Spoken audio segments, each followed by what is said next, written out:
I know you love Nvidia.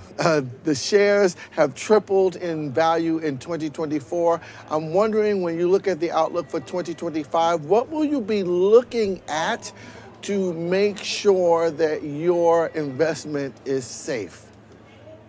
Well, actually, to be good thing you caught me, because I just wrote an article where I'm becoming more cautious on Nvidia. So I expect their margins to remain fantastic. I expect their sales to remain fantastic, but that sales growth is going to decelerate. Right now, technically, there's just some geopolitical issues. Technically, the stock is going through a little bit of a trouble. It's still an upward trend. The trend hasn't broken, but there is something of a triple top forming, or a head and shoulders pattern, more likely. And if it were to break to the downside, right now, it just lost a 21-day EMA. It just lost a 50-day SMA.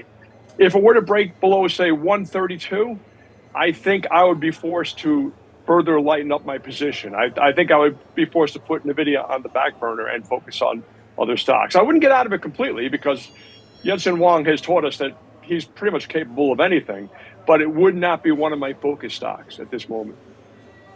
So you kind of mentioned these price levels. I'm wondering about the fundamentals that go along with those price levels. Like, what's going on that makes you a little bit concerned?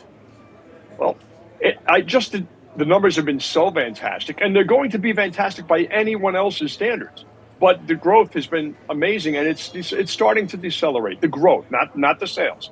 The rate of growth is decelerating, and it's going to further decelerate as the high-end market. I wouldn't say it becomes saturated for AI chips, but as companies like AMD and Marvell Technology start to catch up and take even just a little bit of market share, and as the haves and have-nots separate, as far as being able to sell AI to the public or to their business customers at the next level, it's only natural that this sales growth, which has been exponential for a while now, will, I believe, slow down.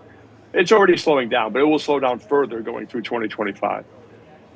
So one of the things that could be a negative headwind for Nvidia is the fact that its sales to China represented like 17% of its revenue in the year end to January. So how might the potential U.S.-China trade tensions, including talk of Trump's tariff plan, impact Nvidia? Oh, it's certainly an issue. I mean, we know that President-elect Trump has invited President Xi of China to his inaugural event, which is unusual. But I know they want to try to get things off on the right foot. But let's face it, we're competitors, and as a designer who sells, like you said, 17% of their revenues they derive from China or Chinese customers, it's definitely an issue. And I think you and I both know that if Chinese semiconductor manufacturers or designers can create a chip that can compete on the level of Nvidia, well, then they're no longer going to import those chips. They're no longer going to buy from American designers. And the same thing goes for the number 2 designer of artificial intelligence chips here in the U.S., which is Advanced Micro, another name I have a long position in, because they also derive a similar portion of their sales from China. So this is a risk to the U.S., to the high end, to the elite end U.S. semiconductor designers.